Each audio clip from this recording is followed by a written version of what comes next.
Ya, mana MC-nya? Mbak Lesti.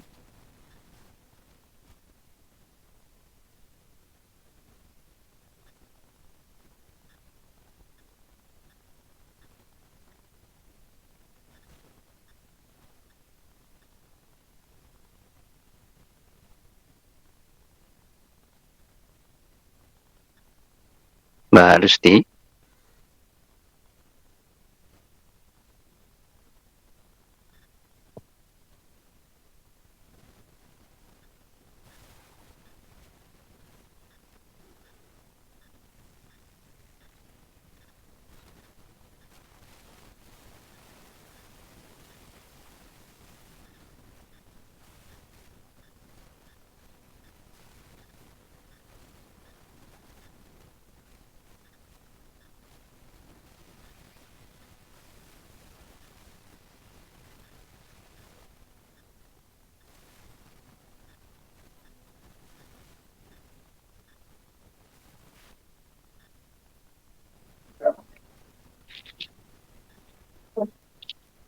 Suara saya sudah kedengaran, Mas Wahyu?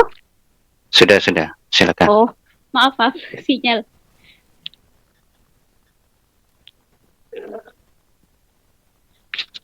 Assalamualaikum warahmatullahi wabarakatuh. Alhamdulillahirabbil alamin. Assalatu wassalamu ala asrofil anbiya'i wal mursalin wa ala alihi wa sahbihi ajmain amma ba'du. Alhamdulillah kita dapat bertemu kembali di malam hari ini dan insya Allah dalam keadaan sehat walafiat tanpa kurang satu apapun. Semoga yang ikut kajian ini juga dalam keadaan baik-baik saja. Dan tak lupa salawat serta salam mari kita curahkan kepada Nabi besar kita, Nabi Muhammad SAW, yang telah memberikan kita membawa dari zaman jahiliyah menuju zaman yang Islamiyah seperti yang kita rasakan pada malam hari ini. Seperti biasa, kita bersama Ustazah Ufi akan membahas kitab Nurul Gholam ya. Dan sebelum kita mulai, marilah kita buka acara ini terlebih dahulu dengan membaca umul kitab Al-Fatihah.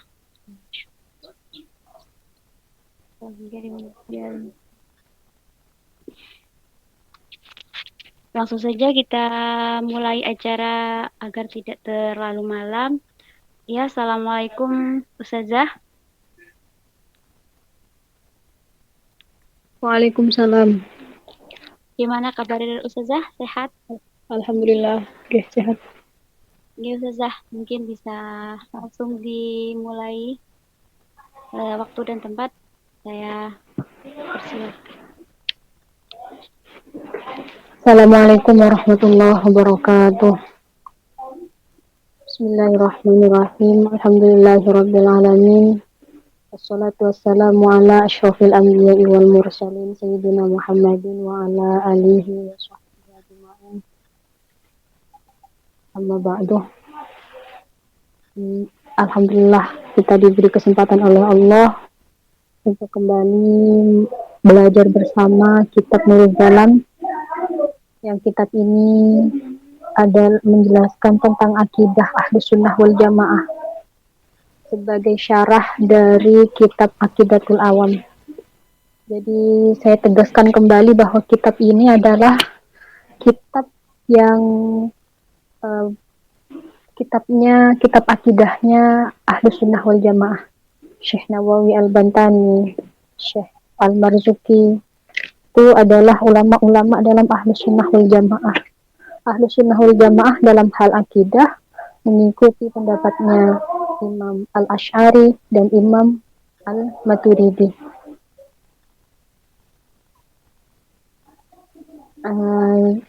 Langsung saja kita lanjutkan saja. Sebelumnya kita kirim Fatihah dulu untuk Rasulullah Shallallahu Alaihi Wasallam, sahabat beliau, keluarga beliau, ulama-ulama, guru-guru kita, ulama-ulama ahlu sunnah wal jamaah, guru-guru kita, khususnya guru yang telah mengajarkan alif kepada kita, orang tua kita, juga kepada pengarang kitab Aqidatul Awam, Syekh Ahmad Al-Marzuki, pengarang kitab Nurul Dalam, Syekh Muhammad Nawawi Al-Bantani, Syafi'i, pada seluruh muslimin muslimat, mukminin mukminat. Semoga ilmu kita juga menjadi ilmu yang barokah dan bermanfaat. Iman kita terus Allah jaga sekarang hingga nanti ketika ajal menjemput kita, mati dalam keadaan husnul khotimah. Al-Fatihah.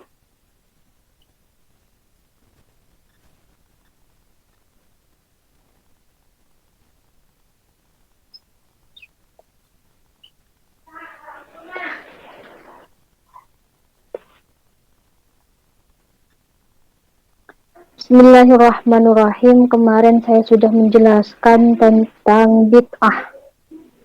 Bid'ah itu adalah istilah yang biasa kita dengar, yang artinya itu adalah segala sesuatu yang baru terjadi dan itu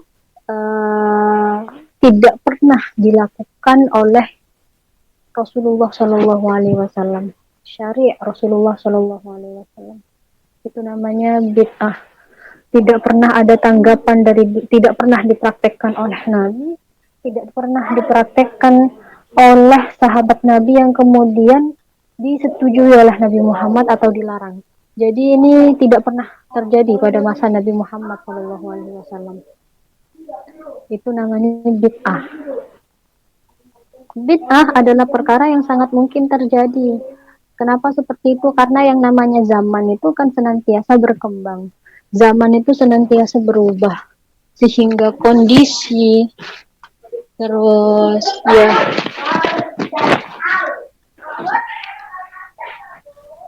kondisi, keadaan umat, keadaan dunia pastinya akan mengalami banyak perubahan, pergantian, dan lain sebagainya. Budaya juga pasti akan mengalami banyak perubahan, sehingga sangat mungkin terjadi yang namanya bid'ah. Kemarin saya telah menjelaskan di sini jelaskan bahwa bid'ah itu ada 5. Kemarin saya sudah menjelaskan macam bid'ah yang pertama, yaitu bid'ah wajibah. Bid'ah wajibah itu adalah bid'ah yang wajib justru dilakukan. Contohnya seperti membukukan Al-Quran, membukukan hadis, munculnya ilmu nahwu, ilmu sorof, ilmu ma'ani, ilmu bayan, dan ilmu bahasa Arab. Itu adalah bid'ah, tidak pernah ada pada masa Rasulullah. Apakah pada masa Rasulullah Al-Quran sudah dibukukan? Tidak. Apakah hadis pada masa Rasulullah sudah dibukukan? Tidak. Ini adalah bid'ah, tapi bid'ah yang wajibah. Kenapa kemudian Al-Quran wajib dibukukan? Karena pada masa itu banyak para penghafal Al-Quran yang syahid dalam peperangan. Alasan yang pertama. Alasan yang kedua, kenapa? Karena di antara para sahabat sudah mulai banyak perbedaan di dalam membaca Al-Quran. Kalau ini dibiarkan sampai sekarang, maka niscaya pasti akan banyak terjadi kerancuan di dalam membaca Al-Quran. Kerancuan di dalam bacaan Al-Quran itu juga mempengaruhi terhadap kerancuan di dalam memaknai Al-Quran. Seperti itu. Kenapa kemudian as-sunnah dibukukan? Sunnah adalah segala sesuatu yang bersumber dari Rasulullah. Yang kemudian dari Rasulullah ini bisa dijadikan landasan hukum, bisa dijadikan sebagai pedoman kita dalam berkegiatan sehari-hari. Adalah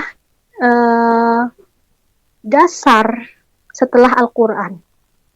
Makanya perlu dibukukan, karena zaman semakin berkembang, sahabat banyak yang wafat, Islam juga semakin meluas, kemudian banyak muncul hadis-hadis palsu. Orang-orang berkata, mengatakan sesuatu, disandarkan kepada Rasulullah, padahal sebenarnya tidak bersumber dari Rasulullah. Itu kemudian yang mendorong pada waktu itu, pada masa Umar bin Abdul Aziz, persisnya pada masa Umar bin Abdul Aziz, hadis kemudian dibukukan. Nahu, ilmu nahu, apakah pada masa Rasulullah ada ilmu nahu? Tidak ada. Jadi seandainya kita flashback pada masa Rasulullah, kita ada pada masa Rasulullah, misalnya sekarang ada portal menuju masa Rasulullah, kita tanya, pada masa itu ada gak ilmu nahu? Tidak ada ya. Tidak ada. Tapi apakah nahu dipakai? Iya. Iya, nahu sudah ada sebenarnya. Sejak zaman itu nahu sudah ada, tapi sebagai suatu disiplin ilmu, diramu menjadi satu ilmu pengetahuan, itu belum. Kenapa nahu wajib ada? Wajib diciptakan ilmu nahu. Pertama, untuk memahami Al-Quran. Tanpa menggunakan nahu, tanpa menggunakan ilmu nahu, kita tidak akan bisa memahami Al-Quran. Begitu juga ilmu sorof, ilmu ma'ani, ilmu bayan, dan ilmu kebahasaan. Seperti itu. Oke, itu yang pertama. Bid'ah wajibah. Perkara yang tidak pernah terjadi pada masa Rasulullah, tidak pernah dipraktekkan oleh Rasulullah, tapi harus dilakukan pada masa setelahnya. Bismillahirrahmanirrahim. Qala al-musannifu rahimahullahu ta'ala wa nafa'ana bihi wa bi'ulumihi fid dharaini amin ya mujibas sa'ilin. Wa thaniha, dan adapun keduanya bid'ah haramun ialah haram.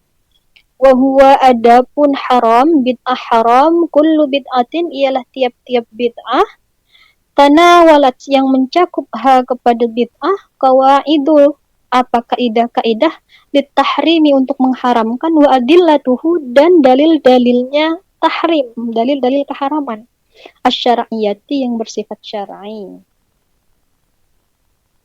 Yang kedua itu adalah bid'ah haram. Kalau tadi bid'ah wajib, justru ini bid'ah haram. Tidak pernah terjadi pada masa Rasulullah, tapi ini tidak boleh terjadi pada generasi setelahnya. Haram terjadi maksudnya.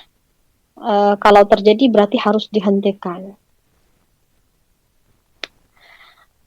Nah, perkara ini itu sudah sebenarnya dicakup oleh kaidah-kaidah keharaman dan dalil-dalil keharaman.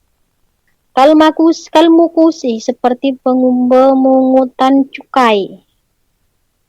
Mukus, pemungutan bea cukai, ini bid'ah yang haram. Ini saya kurang tahu ya, apakah pemungutan bea cukai yang dimaksud itu sama dengan bea cukai yang ada di Indonesia atau bukan. Saya tidak tahu. Mukus, pemungutan bea cukai. Berarti kalau mukus yang dimaksud Syekh Nawawi Al-Bantani itu sama dengan bea cukai yang ada di Indonesia, berarti kita setuju saja terhadap kebijakan Menteri Keuangan, ide Menteri Keuangan, bukan kebijakan ya. Setuju terhadap ide Menteri Keuangan yang punya ide bea cukai dihapus saja. Itu contohnya mukus. Itu bid'ah haram, muharramah, bid'ah yang diharamkan. Wa taqdimul juhali, dan mendahulukan orang-orang bodoh alal ulama'i, atas para ulama, atas para alim, orang-orang alim. Ini juga adalah perkara yang bid'ah haram. Ketika kita mendahulukan orang-orang yang bodoh daripada orang yang alim, itu adalah bid'ah yang haram. Apakah tidak ada pada masa Rasulullah? Pada masa Rasulullah itu yang menjadi patokan, yang menjadi pedoman adalah Rasulullah. Jadi tidak bisa dibedakan mungkin pada waktu itu ini yang alim, ini yang tidak, misalnya tidak. Kenapa? Karena mereka langsung masalah yang dihadapi, mereka langsung menghadap kepada Rasulullah. Nah, sekarang karena tidak ada Rasulullah, kemudian muncul ada orang bodoh, ada orang alim. Ketika kita mendahulukan orang bodoh daripada pakar, maka itu termasuk bid'ah muharramah. Ini tidak hanya berlaku dalam perkara syariat. Dalam perkara yang tidak bernuansa syariat, kita juga harus mendahulukan para pakar daripada mendahulukan orang yang bodoh. Contoh misalnya dalam hal bernegara, dalam hal yang berhubungan dengan tata kelola negara misalnya. Maka yang harus kita percaya siapa? Ya harus percaya kepada orang-orang yang memang bergelut di dunia itu. Tidak bisa kemudian hal-hal yang berkaitan dengan kenegaraan kita tanya kepada orang-orang yang bergelut dalam dunia kedokteran misalnya. Sebaliknya juga dalam ilmu kedokteran, hal-hal yang berkaitan dengan penyakit, obat, dan lain sebagainya, kita tanya kepada pakarnya. Jangan tanya kepada orang yang belajar fikih seperti saya misalnya. Di situ ya. Jadi takdimul juhal alal ulama itu termasuk bid'ah muharramah. Ini menjadi pelajaran bagi kita, apalagi dengan kondisi Indonesia yang seperti ini, kita harus benar-benar pintar memilih siapa yang berbicara. Punya kapasitas tidak dia untuk berbicara seperti itu? Punya kemampuan tidak dia berbicara seperti itu? Seperti itu ya. Kalau orang ahli fikih ya bukan tidak boleh. Lebih baik diam saja kalau misalnya tidak tahu menahu terhadap permasalahan negara. Begitu.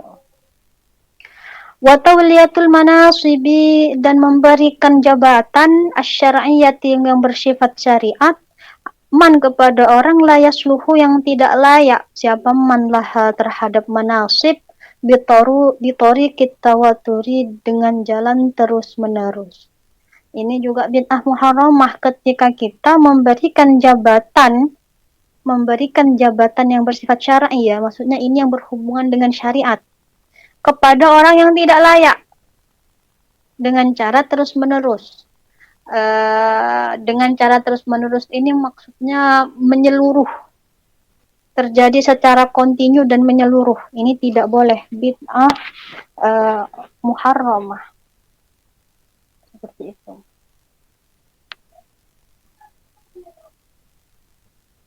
Waja'lul mustanadi, dan menjadikan sandaran fi zalika dalam hal itu qaunal manasibi kepada adanya jabatan, karena ialah ada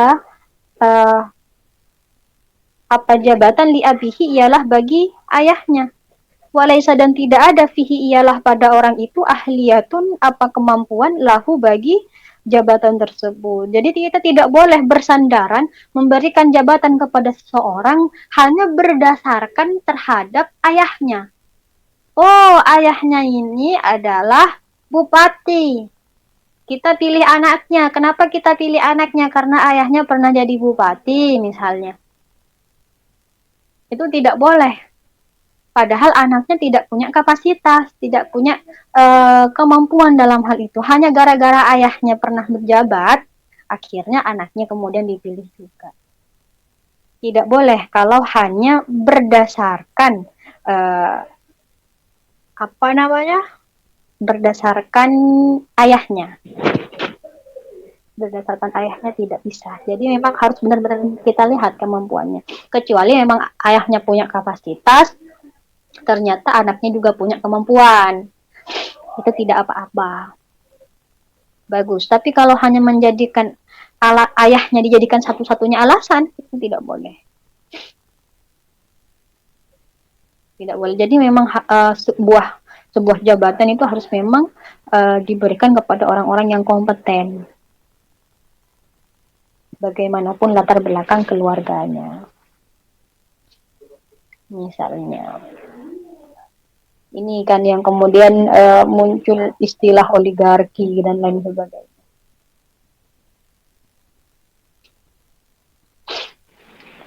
Itu bid'ah muharramah, bid'ah yang diharamkan. Wasalisuha, adapun ketiganya bid'ah mandubun ialah mandub, disunahkan.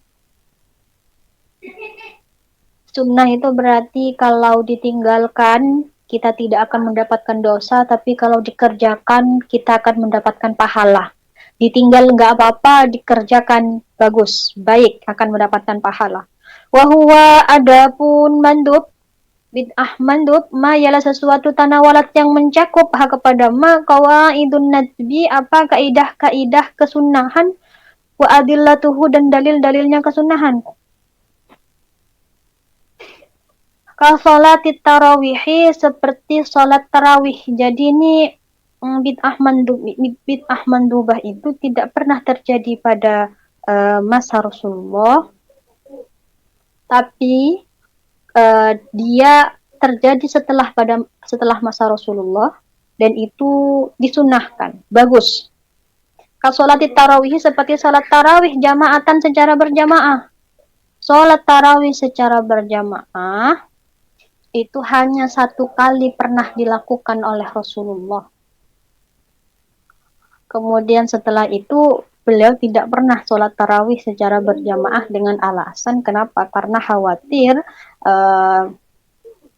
dianggap sebuah kewajiban oleh umat Rasulullah. Baru muncul lagi sholat tarawih 20 rakaat secara berjamaah pada masa Sayyidina Umar bin Khattab. Yang kemudian Sayyidina Umar bin Khattab mengatakan nikmatul bid'ati hadhihi, ini bid'ah yang paling baik, katanya, kata Umar bin Khattab. Wa iqamati suwaril a'imati, dan mendirikan gambar-gambar para imam. Suwar di sini maksudnya bukan gambar itu ya, bukan foto, tapi lebih dalam lagi atribut, maksudnya atribut, simbol-simbol imam, simbol-simbol pemimpin, wal qudati, dan para qadi, wa wulatil umuri, dan para pemerintah. Jadi ini menjadi sesuatu yang sunnah, memberikan atribut-atribut kepada orang yang berpangkat, golongan pemerintah, hakim, penguasa, maksudnya seperti pemimpin suatu daerah, bupati, gubernur, presiden misalnya, diberi atribut-atribut yang khusus, polisi misalnya, itu adalah bid'ah mandubah. Ala khilafima, berbeda atas sesuatu, karena yang ada alaihi atas emak as-sahabatu, siapa sahabat ridwanullahi alaihim, berbeda dengan apa yang terjadi pada masa sahabat. Bisa babi annal masaliha, dengan sebab bahwa sesungguhnya maslahat-maslahat, wal maqasida, dan tujuan-tujuan asyar'iyyah yang bersifat syar'i, la tahsulu, ialah tidak tercapai apa masalih wal maqasid illa bi'uzmatil wulati, kecuali dengan mengagungkan para pemimpin, fi nufusin nasi, di dalam jiwa-jiwa manusia. Wakana, dan ada annasu, siapa manusia, fi zamanis sahabati, pada zaman sahabat radhiyallahu anhum, innama yu'azzimuna, hanya saja mengagungkan siapa mereka, biddini, sebab agama. Pada masa sahabat yang mereka mengagungkannya berdasarkan agama. Wasabiqil hijrati, dan lebih dulu hijrah. Siapa yang lebih dulu hijrah, maka dia yang akan lebih dihormati. Wal islami, dan Islam, lebih dulu masuk Islam. As-sabiqunal awwalun, kemudian yang dikenal dengan as-sabiqunal awwalun. Mereka punya porsi yang berbeda pada hati para sahabat. Tumahtalla, kemudian rusak an-nizamu, apa aturan itu, hatta soru, sehingga menjadi siapa anas, la yu'azzimuna, ialah tidak mengagungkan siapa mereka, illa bisuwari, kecuali dengan atribut-atribut. Nah, beda keadaannya zaman sekarang dengan zaman pada masa sahabat. Kalau pada masa sahabat, yang menjadi patokan itu adalah agama, siapa yang lebih dulu hijrah, dan siapa yang lebih dulu masuk Islam. Tapi kalau zaman sekarang, kita akan menghormati seseorang itu dilihat dari atributnya. DPR sebagai pembuat undang-undang harus ada atributnya. Polisi misalnya di jalan Orang-orang takut pada polisi, kenapa? Karena kita lihat seragamnya. Oh, polisi gitu. Seandainya polisi itu tidak memakai seragam, kemudian nilang orang naik sepeda, tak kira kata beda dengan polisi yang memakai seragam. Makanya sekarang zaman sekarang atribut itu sangat penting. Untuk menunjukkan kewibawaan ya berdasarkan atributnya. Seperti itu. Jaksa misalnya. Ada atributnya, ada seragamnya. Buktinya ketika jaksa, polisi, atau siapapun orang yang berpangkat itu pulang ke rumahnya memakai baju yang biasa, kemudian kita nggak kewibawaannya kemudian juga hilang gitu kan, rasa takut kita juga hilang. Makanya penting atribut itu di zaman sekarang. Zada menambah ba'duhum siapa sebagian mereka wa minal bid'ai dan ialah termasuk dari bid'ah-bid'ah al-mandubat yang disunahkan ihda sunnah wirrabati. Adapun menciptakan seumpama pondok wal madarisi dan sekolah-sekolah wa kulli ihsanin dan tiap-tiap hal yang baik lam yu'had yang tidak diketahui apa kullu ihsan fi zamanil awali pada zaman yang pertama. Contohnya juga bid'ah yang disunahkan itu adalah menciptakan pondok-pondok. Apakah ada pondok pesantren pada masa Rasulullah? Tidak. Tapi ini ada pada masa sekarang. Pada masa Walid Songo kemudian muncul yang namanya pondok pesantren. Itu adalah hal yang baik. Dan wal madarisi dan sekolah-sekolah. Apakah pada masa Rasulullah ada sekolah-sekolah? Tidak. Ternyata sekarang ada. Ini adalah hal yang baru, yang baik dan perlu dipertahankan. Wal kalamu dan membahas, berbicara fi daqaiqit tasawufi di dalam detail-detailnya ilmu tasawuf. Ilmu tasawuf itu pada masa Rasulullah sebagai sebuah disiplin ilmu itu masih belum ada. Tapi Rasulullah sudah mempraktekkan nilai-nilai ketasawufan. Pada Rasulullah, sahabat, kita melihat bagaimana Rasulullah dan para sahabat tidak mencintai dunia dan sangat mencintai Allah Subhanahu wa taala. Ini adalah nilai-nilai tasawuf, ajaran-ajaran tasawuf. Meskipun pada saat itu ilmu tasawuf sebagai suatu disiplin ilmu belum ada. Nah, ilmu tasawuf kemudian dibahas secara detail, itu adalah bid'ah mandubah, bagus. Sekarang kan perkembangannya ilmu tasawuf ada berapa? Ada 3. Tasawuf amali, tasawuf akhlaki, dan tasawuf falsafi misalnya. Itu bagus. Bid'ah mandubah.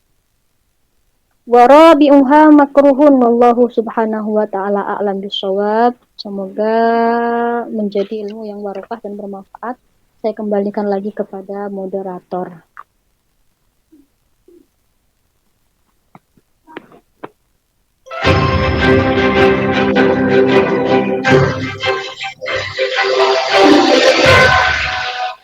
Sahabat pendengar setia kajian online ITMI Bondowoso, kini kita telah memasuki sesi diskusi dan tanya jawab. Bagi sahabat semuanya, dipersilahkan untuk bertanya tentang hal-hal yang berkaitan dengan nilai-nilai keislaman atau menanyakan kembali materi yang telah disampaikan apabila masih ada yang belum difahami. Mohon untuk menyebutkan nama lengkap serta asal tempat tinggal sebelum menyampaikan pertanyaan. Marilah kita manfaatkan sesi diskusi ini untuk memperdalam keilmuan dan menambah wawasan keislaman kita bersama. Selamat berdiskusi, semoga membawa pencerahan, manfaat, dan keberkahan bagi kita semua.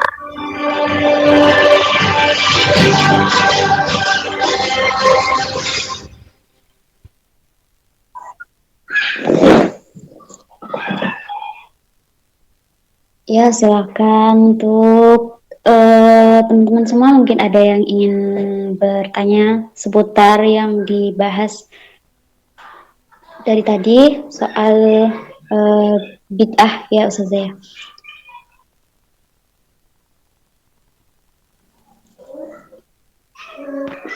Assalamualaikum warahmatullahi wabarakatuh. Waalaikumsalam warahmatullahi wabarakatuh. Dengan siapa Bapak? Ronin dari Mojokerto. Ya? Pak Ronin Mojokerto. Oh ya. Ya silakan Bapak, ada yang ingin ditanyakan? Yang saya tanyakan yang pertama, misalkan orang itu menjabat di salah satu organisasi seperti IPMI umpamanya, itu apakah nanti Ya. bisa masuk sebagai pejabat pemerintah atau partai atau apa gitu kira-kira. Terus yang kedua, sekarang kan banyak ya kegiatan online seperti ngaji ini, terus ngaji Quran lewat Zoom atau lewat Google Meet. Itu apakah juga termasuk kegiatan kita, Mbak? Terima kasih. Ya, terima kasih. Mungkin langsung dijawab atau ada pertanyaan yang lain, Ustazah? Ya, saya ini Jawab dulu ya. jawab dulu, nggih. Apa Oh ya. kurang jelas? Ini pertanyaannya bisa diulang, Mbak? Mbak. Iya, tadi suaranya memang agak terlalu dekat kayaknya. Mungkin Bapak bisa diulang kembali. Yang pertama, Iya. yang menjabat di organisasi itu Iya, jika apakah menjabat di ya. bisa menjadi pejabat pemerintah atau semacamnya lah, gitu yang pertama. Terus yang kedua, sekarang kan banyak ngaji online ya, kayak pengajian di online Zoom atau Google atau ngaji Quran Braille gitu. Itu apakah juga termasuk kegiatan bid'ah yang ngaji online itu? Terima kasih. Oh, ya bisa dimengerti Ustazah? Nggih. Bismillahirrahmanirrahim. Yang pertama, apakah bisa ini ikut aktif dalam politik praktis gitu kan ya? Intinya. Iya. Ini disclaimer dulu ya, bahwa saya bukan orang yang aktif dalam dunia politik praktis, tapi mungkin setiap partai politik itu punya semacam kriteria masing-masing siapa yang berhak untuk aktif. Selama bisa diterima, monggo. Bagus saya rasa. Ketika ada dari golongan santri, golongan kita Ahlussunnah wal Jamaah yang bisa aktif dalam aktif, itu bagus. Kenapa seperti itu? Karena harapannya apa? Harapannya adalah agar kita bisa membawa politik praktis ke arah yang baik, seperti itu.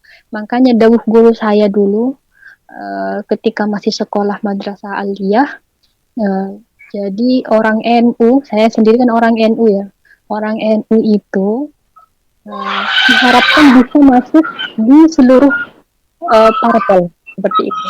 Kenapa harapannya? Harapannya adalah agar kita warga Nahdliyin bisa membawa nilai-nilai Nahdlatul Ulama ke dalam dunia politik, seperti itu. Jadi bukan Nahdlatul Ulama yang terpengaruh oleh politik praktis, tapi bagaimana kita sebagai warga Nahdliyin bisa mempengaruhi dunia politik, seperti itu. Mempengaruhi dunia politik. Kenapa dunia politik perlu untuk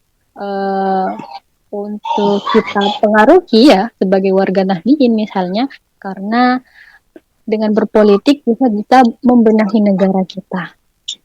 Kita tidak bisa berpolitik tanpa melalui partai politik seperti itu. Jadi tidak apa-apa selama bisa seperti itu, bisa masuk seperti itu. Kemudian yang kedua, apakah kemudian seperti Al-Quran Braille, kajian-kajian Zoom itu termasuk bid'ah? Bid'ah. Nah, tapi ini adalah bid'ah yang wajib. Bid'ah yang wajib atau bid'ah yang mandub. Bid'ah yang wajib misalnya, saya anggap penciptaan Al-Quran Braille yang ramah terhadap kaum disabilitas ini adalah perkara yang sangat bagus. Kenapa seperti itu? Karena mereka yang berkebutuhan bisa juga membaca Al-Quran. Seperti itu. Itu sangat bagus ya. Kajian Zoom, saya bilang itu adalah perkara yang bisa wajib dan bisa sunnah. Perkara bid'ah yang bisa wajib, bisa sunnah. Bisa bid'ah wajib. Kenapa bisa bid'ah wajib? Bisa jadi di kajian-kajian Zoom itu kita mempelajari hal-hal yang merupakan kebutuhan kita. Contoh, belajar sholat di kajian Zoom. Itu adalah perkara yang wajib berarti melalui Zoom. Atau perkara-perkara yang sunnah. Misalnya yang kita sekarang ini. Belajar ngaji kitab Nurul Zolam ini. Ini ada melalui Zoom. Ini adalah bid'ah. Bid'ah yang sunnah. Seperti itu. Ya itu saja dari saya. Ya, untuk Bapak tadi apa sudah jelas atau mungkin ada yang kurang jelas?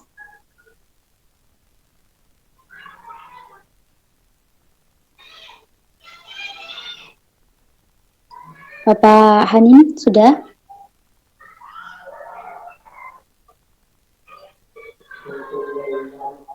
Mungkin sudah ya. Untuk yang lain, apa ada yang ingin bertanya juga?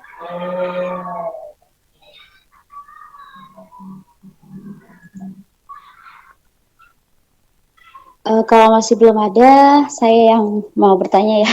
Ustazah, sekarang kan zamannya macam-macam untuk cara memilih, seperti misalnya memilih sekolah gitu ya, Ustazah.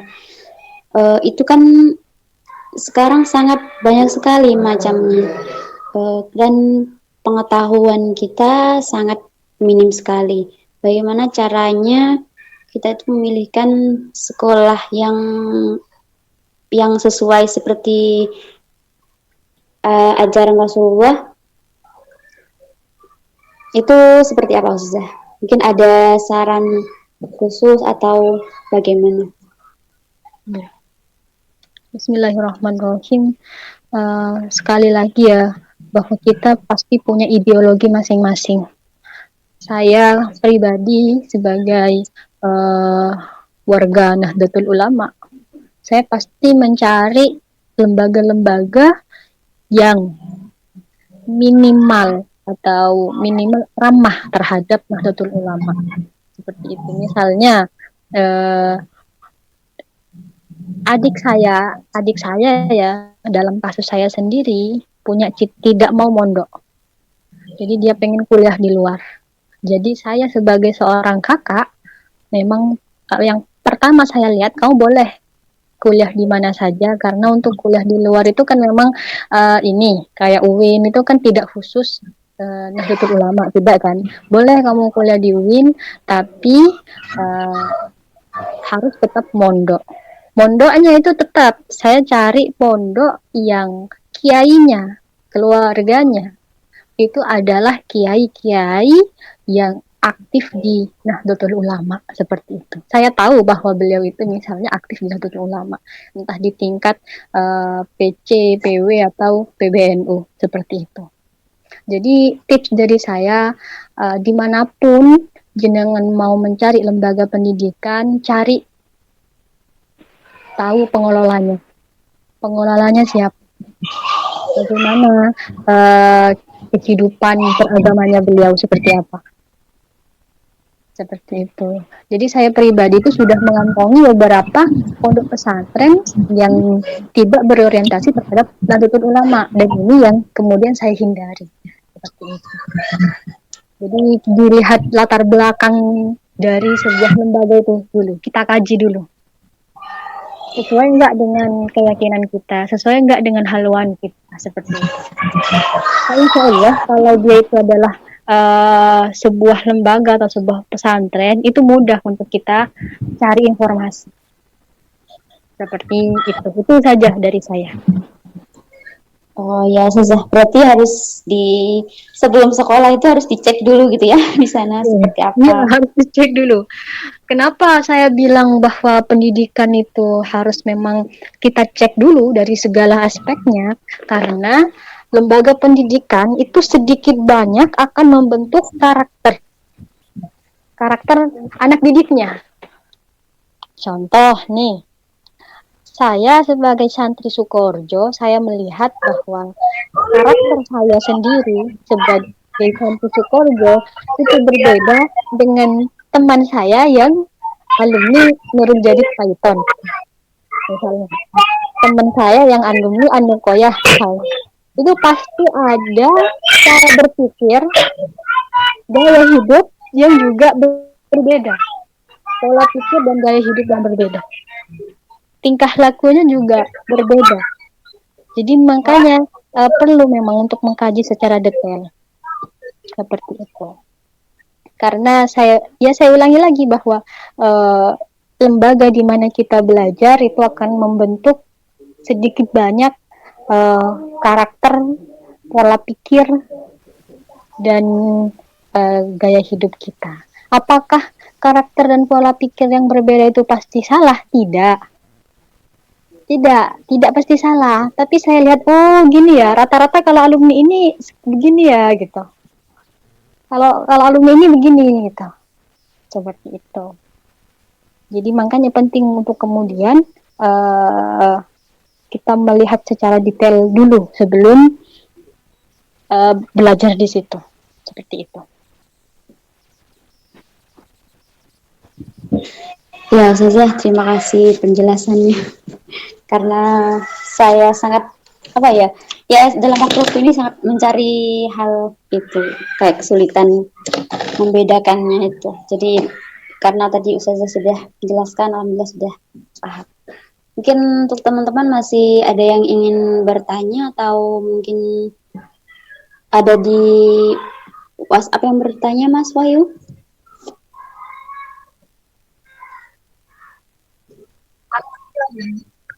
Assalamualaikum warahmatullahi wabarakatuh. Pada Ustazah dengan Muhammad Jainar Arifin di Lumajang. Ini yang saya tanyakan Ustazah. Sekarang ini kan banyak pengeras suara atau speaker dan seperti speaker di musola, di masjid, itu kan dulu tidak ada di zamannya Rasulullah SAW. Dan lagi seperti kendaraan mobil atau sepeda motor, itu kan dulu tidak ada di zaman Rasulullah. Itu masuk pada bid'ah apa itu, Ustazah? Mohon penjelasannya. Terima kasih penjelasannya. Sekali lagi semoga Ustazah dan semua yang kru yang ada di sini semua sehat dan dijauhkan dari bala musibah semua keluarganya. Assalamualaikum warahmatullahi taala wabarakatuh. Waalaikumsalam. Ya, terima kasih untuk Pak Zainal Majam. Silakan Ustazah. Oke.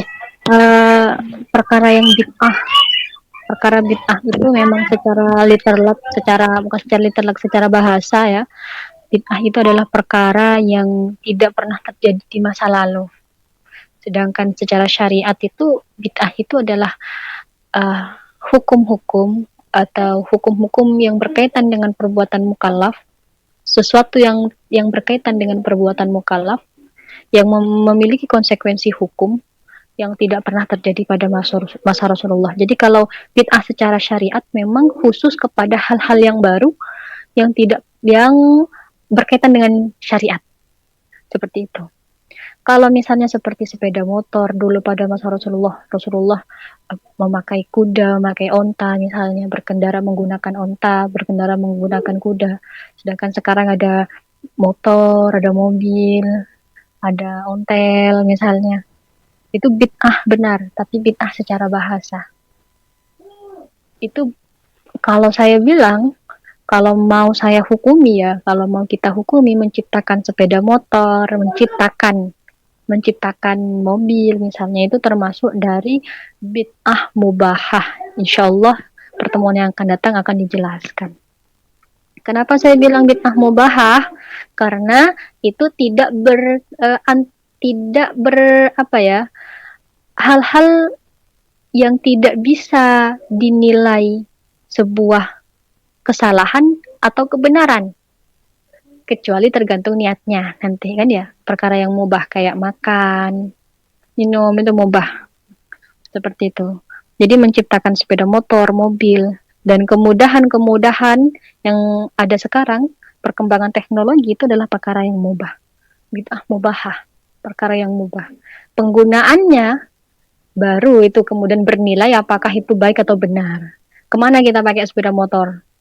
Untuk nyuri misalnya, oh ya bernilai, berarti bernilai dosa. Kemana kita naik sepeda motor? Ikut pengajian, oh itu berarti bernilai kebaikan, seperti itu. Itu.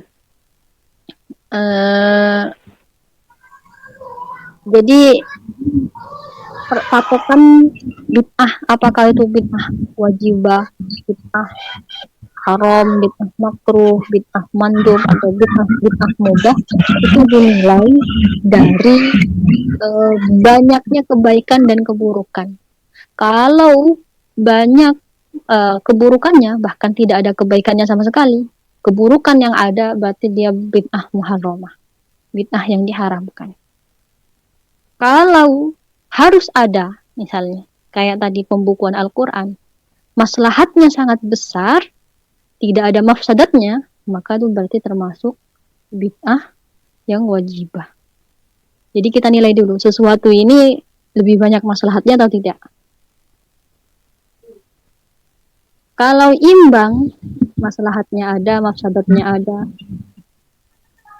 atau tidak bisa dinilai maslahat dan tidak bisa dinilai mafsadat, berarti dia termasuk yang mubahah.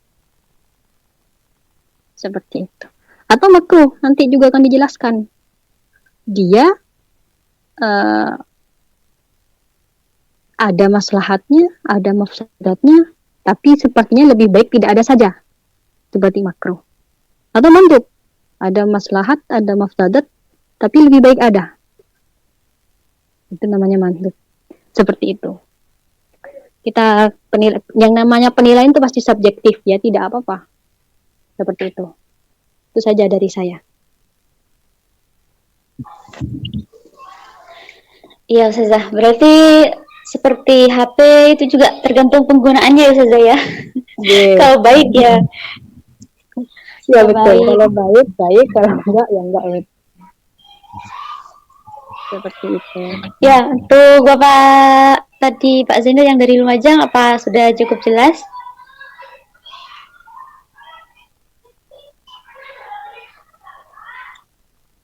Mungkin sudah jelas ya. Mungkin dibuka satu pertanyaan lagi kalau masih ada. Kita masih tunggu 1 menit lagi. Kalau tidak ada, langsung kita tutup saja. Silakan Bapak Ibu. Ya, selamat malam. Ya, selamat malam. Ini ada pertanyaan dari WhatsApp dari Mbak Dini di Surabaya tentang mandi besar ya, Ustazah. Nah, ketika mandi besar kan dianjurkan untuk mengambil wudhu sebelum mandi besar. Nah, ketika kita mandi besar itu kan terkadang tidak sengaja buang air kecil gitu. Nah, itu apakah harus mengulang dari awal lagi seperti mengambil wudhu lagi atau dilanjutkan saja? Begitu pertanyaan dari Mbak Dini di Surabaya. Terima kasih. Oke, bismillahirrahmanirrahim. Jadi sebenarnya mandi itu kan untuk menghilangkan hadas besar, sedangkan wudhu itu adalah untuk menghilangkan hadas kecil. Ketika kita sama-sama punya hadas besar ada, hadas kecil juga ada, maka sebenarnya kita cukup hanya dengan menghilangkan hadas besar. Kenapa? Karena dengan menghilangkan hadas besar, hadas kecil juga ikut. Seperti itu. Sebenarnya ketika misalnya kita mandi, suci dari haid, suci dari nifas, mandi janabah misalnya ya, hadas-hadas yang kecil sudah ikut. Sebenarnya tanpa wudu, tanpa berwudu. Tapi dengan catatan selama proses mandi kita tidak terjadi hadas kecil lagi. Jadi misalnya sebelum mandi, kita mandi, kok kita kemudian menyentuh kemaluan atau pipis di pertengahan mandi, maka ya perlu wudhu lagi kalau seperti itu. Yang tidak perlu untuk kembali kalau selama proses kita mandi kita tidak hadas kecil seperti itu. Itu ya. Kecuali misalnya di pertengahan kita hadas, di sela-sela mandi kita hadas kecil.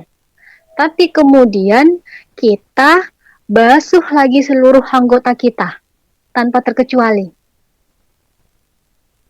Maka itu tidak perlu lagi wudhu. Seperti itu. Jadi seperti itu ya sebenarnya mandi besar kita itu sudah otomatis menghilangkan hadas kecil. Dengan catatan selama proses mandi kita tidak hadas. Seperti itu. Boleh hadas dalam proses mandi asalkan setelah hadas kita itu kembali membasuh anggota kita secara utuh. Seperti itu. Itu mungkin dari saya. Ya, Ustazah, terima kasih. Sebelum ditutup, mungkin ada kesimpulan dari Ustazah atau mungkin sudah cukup? Oke, sudah cukup.